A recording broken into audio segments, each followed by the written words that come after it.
কাজ করতে চাচ্ছেন, একটা পেজ খুলতে চাচ্ছেন, আপনি 3টা জিনিস মাথায় রাখবেন। আর এই 3টা জিনিস যদি মাথায় রেখে আপনি কাজ করতে চান তাহলে কিন্তু আমি বলবো অনেক তাড়াতাড়ি আপনার পেজটা গ্রো করবে, সাথে ফলোয়ার পাবেন এবং রিচ এঙ্গেজমেন্ট সবই পাবেন। আর এই রিচ এঙ্গেজমেন্ট যদি না থাকে তাহলে কিন্তু কখনোই আপনার পেজটা গ্রো করবে না। আর কিভাবে গ্রোটা করাবেন অবশ্যই কিন্তু আজকের ভিডিওতে আমি সেই বিষয় নিয়ে আলোচনা করব। আসসালামু আলাইকুম বন্ধুরা, সবাই কেমন আছেন? আশা করি ভালোই আছেন। আজকে শুরুটা করলাম একদম সকালের নাস্তা নিয়ে।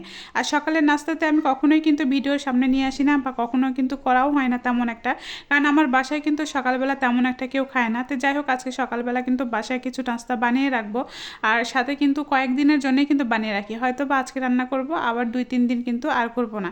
তো যে অনুসারে আপনার সাথে কথা বলবো সেই বিষয়টা নিয়ে কিন্তু আপনারা অবশ্যই কিন্তু শুনবেন মনোযোগ সহকারে।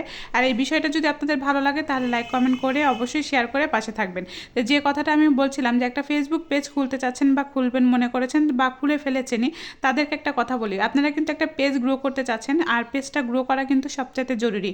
অনেকের কিন্তু 3 থেকে 4 বছরও লেগে যায় একটা ফেসবুক পেজ গ্রো করতে, কিন্তু আপনাকে কিন্তু 3 থেকে 4 বছর অপেক্ষা করতে হবে না যদি এই 3টা জিনিস আপনি মাথায় রাখেন।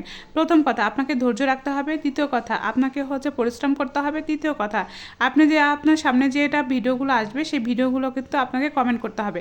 আর সর্বপ্রথম আরেকটা কথা, যে কথাগুলো একদমই সত্য কথা, যেটা প্রথম অবস্থায় কিন্তু আপনার ফেসবুক পেজটা আপনাকে কিন্তু সবার সামনে পরিচিত করতে হবে। তারপরে কিন্তু ফেসবুক পেজ বা ফেসবুকে কিন্তু আপনি যখন ভিডিও আপলোড করবেন তখন কিন্তু ফেসবুক আপনার ভিডিওগুলো সবার সামনে সাজেস্ট করবে। কিন্তু তার আগে কিন্তু আপনার ফেসবুক পেজটা বা আপনার ফেসবুকটা কিন্তু সবার সামনে সাজেস্ট করার জন্য কিন্তু আগে আপনাকেই পরিচিত করে তুলতে হবে, কারণ নতুন অবস্থায় যখন একটা ফেসবুক পেজ বা প্রোফাইল থাকবে।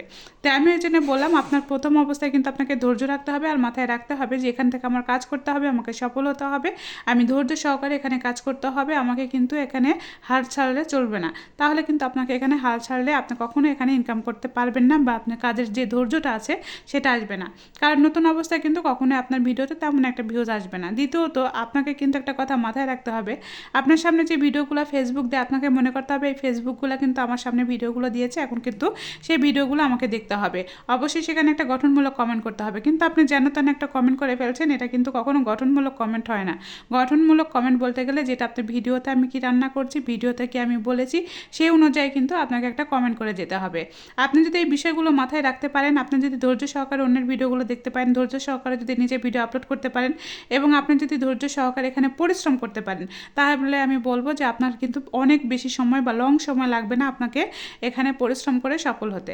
আমি বলবো আপনাকে কিন্তু অল্প সময়ে কিন্তু ফেসবুক আপনাকে সফলতার মুখ দেখতে পারবে, যদি এই কয়েকটা জিনিস আপনার মাথায় থাকে ফেসবুক একটা পেজ খোলার আগে বা পরে।